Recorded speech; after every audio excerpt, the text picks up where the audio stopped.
class on empirical formula. Okay, most of us must have seen about this empirical formula.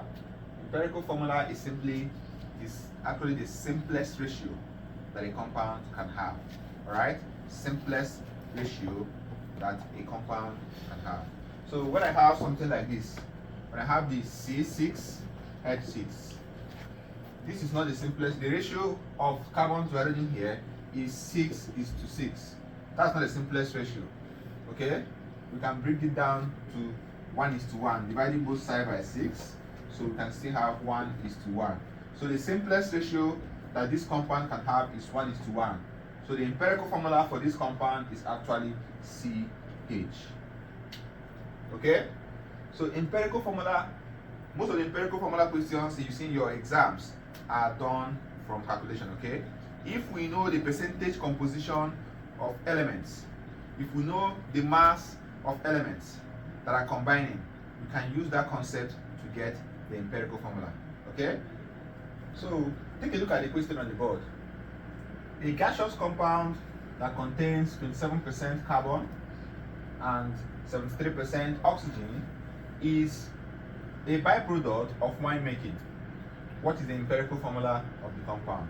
So the traditional way of solving this is simply just make your table.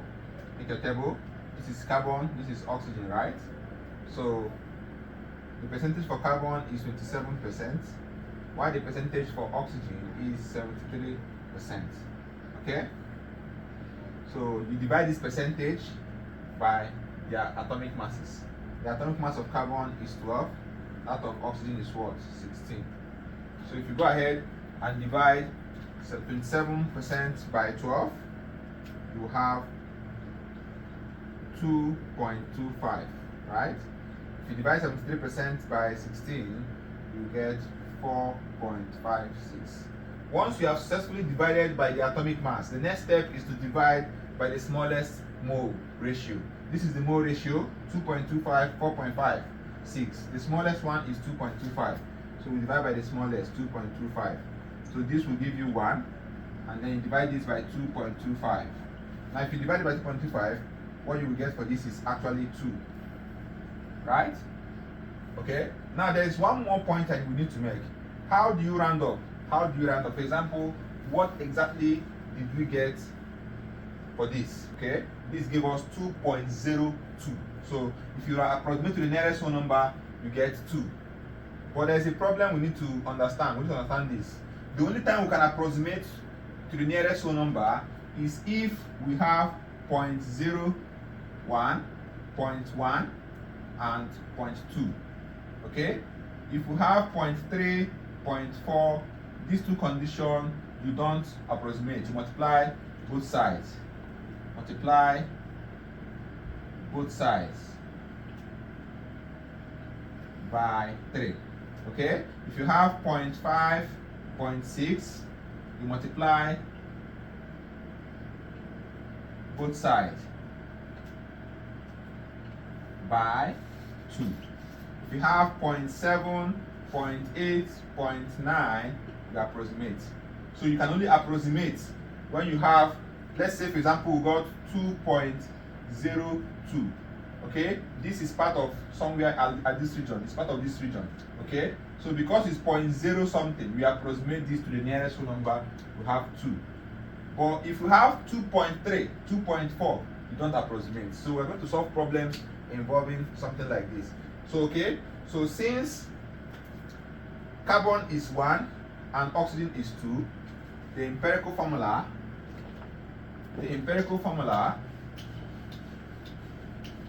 becomes, empirical formula for the compound becomes CO2. So take a look at example number 2. Okay, a compound of phosphorus and oxygen was found to contain 56.3% and 43.7% P and O. That's phosphorus and what? Oxygen, respectively. What is the empirical formula? Very simple. Okay, what will you do? Remember, the compound contains just these two, so you make your table based on the composition, right? So this is phosphorus, this is oxygen. Okay, so from the question we have that the percentage composition for phosphorus is 56.3, right? That of oxygen is 43.7. So what do? Divide by the atomic mass, right? 31. They gave it to you. Phosphorus 31. So you divide by 31. Then divide this one by what? 16.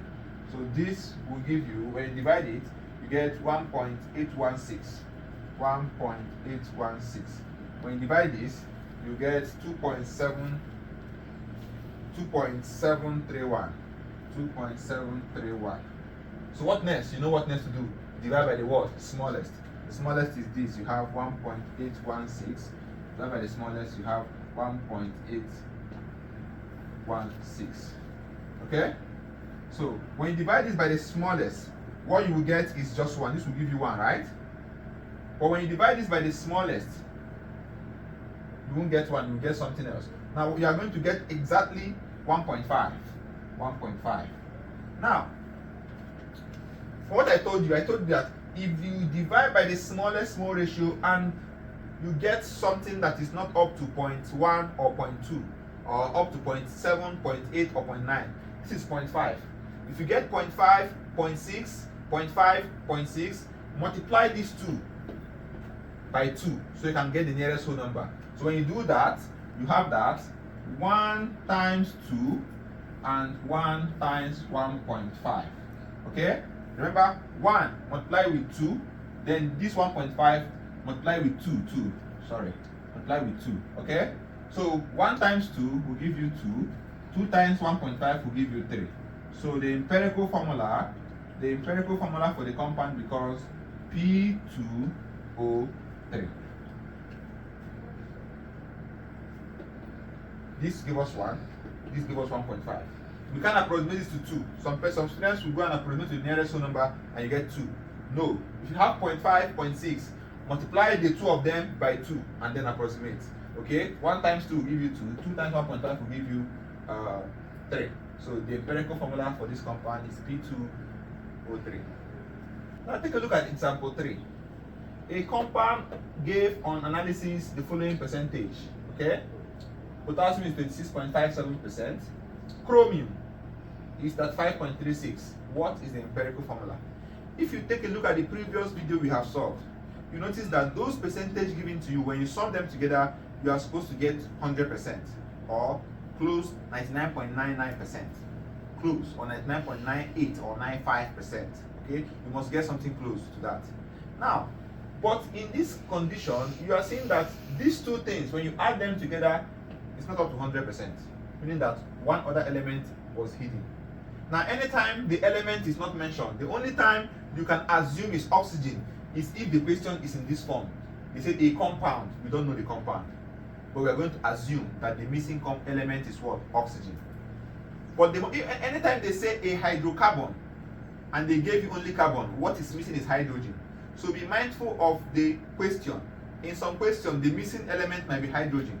It can be oxygen, depending on the question. It can be nitrogen. It can be any element. But if the question is programmed in such a way that you cannot identify the missing element, assume that the missing element is what? Oxygen. Okay? So if it is oxygen, it means that these two together, summed together, will not be up to 100%. The missing percentage is oxygen. So how do we get oxygen? So how will I get oxygen here? Percentage of oxygen becomes 100 minus percentage that of Q of K and percentage of this. Okay? So percentage of oxygen becomes 100 minus, we add these two, the sum of these two. Okay? So you have minus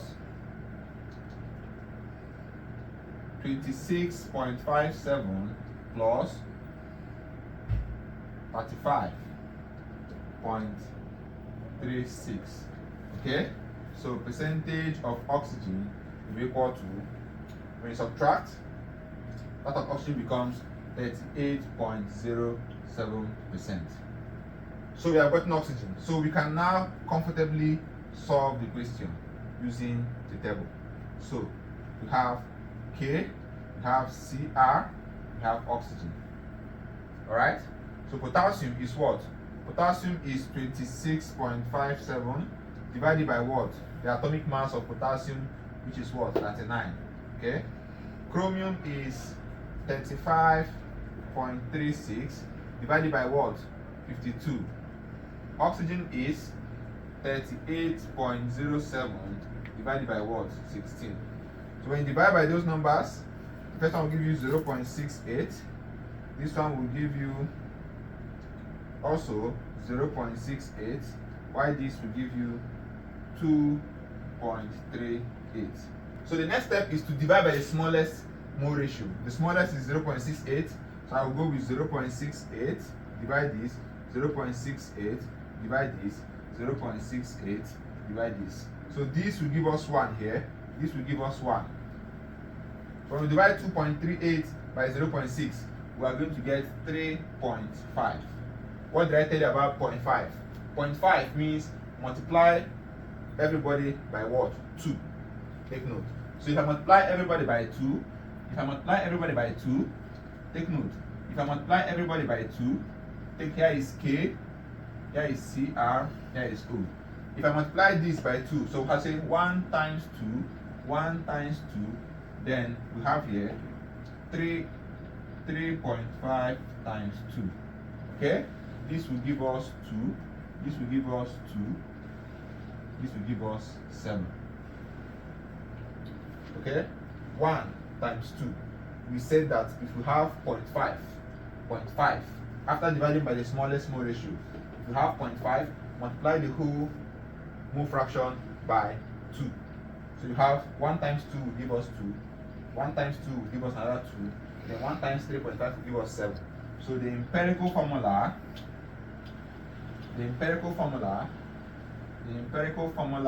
is equal to K2 CR2 O7. That's the answer. Now, take a look at the question on the board.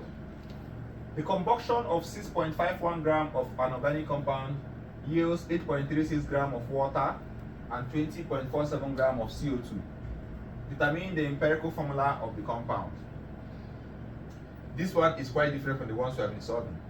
Now, this is an empirical formula problem involving combustion of an organic compound. Remember that whenever an organic compound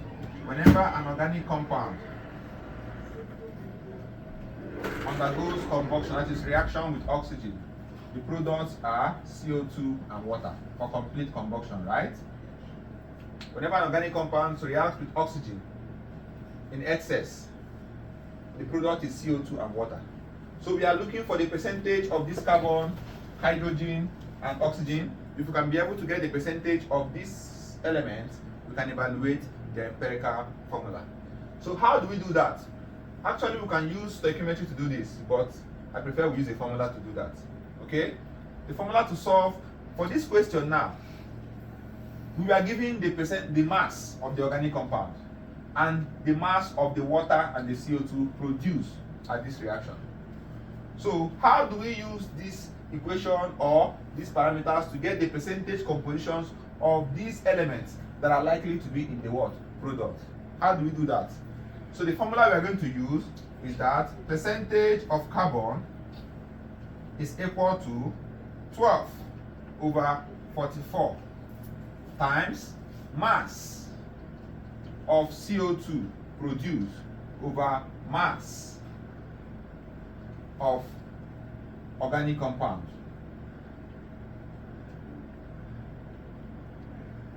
times 100 over 1. Okay? This is the formula we're going to use to get the percentage of carbon. Okay? So the percentage of carbon will be equal to, how did you get 12 over 44? 12 is the mass of carbon in CO2. The mass of carbon in CO2 is 12. So 12 over 44 times the mass of the CO2 from the question over the mass of the organic compound, which is this, then times 100 will give you the answer. So percentage of carbon becomes 12 over 44 times 20.47 all over 6.51 times 100 over 1. So this will give us the percentage of carbon. So the percentage of carbon from this question is equal to 85.76%. Okay? How do we get the percentage of hydrogen? The percentage of hydrogen will be equal to 2 over 18. How do we get 2? 2 is the mass of hydrogen in water, right? 2 over 18 times, what is the mass of water from the question? 8.36 all over, what is the mass of the sample of the organic compound? 6.51. 6.51 times 100 over 1. So when you punch this, what you will get is 14.27%. Now, notice something, that we have successfully gotten that of carbon and hydrogen. Will there be oxygen? Remember, what you are calculating is the percentage of the elements produced. It is not only carbon, hydrogen, and oxygen. Carbon, hydrogen, and oxygen are produced. But most times, if the reaction is complete, in some reactions, the oxygen might be little or might not even be there. So how will you know if oxygen is present or not? Remember that we have gotten the percentage of carbon to be this, that of hydrogen to be this. If you sum these two and it's almost 100%, it means that oxygen was used up. Okay? It means that oxygen was used up and there's no oxygen produced. Okay? So when you sum 85.76 and 14.27, you notice that it's almost 100%. So it means that oxygen is what? Negligible. You neglect it and only work with these two to get your empirical formula. So when you get to this point, I believe you can finish the question, right? But I'll help you to do that. So having gotten this, we can now proceed the normal way we know, all we have been doing so far, and get the empirical formula for this. So having gotten these two things, you actually have that. Make your table. Make a table. A table, okay? There are only two elements, carbon and what? Hydrogen. So we have carbon to be here, carbon to be here, hydrogen to be here. So percentage of carbon is 85.76 divided by what? 12. That of hydrogen is what? 14.27 all over what? 1. Okay? Divide this. What will you have? From the calculation from my table here, I have 7.14. 7.14. Then right here, I have 14.27. Okay? What next? Divide both sides by the smallest, okay? By the smallest. So the smallest here, let me finish it here, okay? So we still have our C, our H. So the smallest here is 7.14. So 7.14 over 7.14 will give us 1. Okay? This 14.27 over 7.14, this will give us 2. Okay? So because the ratio now is 1:2, the empirical formula is equal to CH2. So that's our answer to this question. Our answer to this question is CH2. The empirical formula is CH2.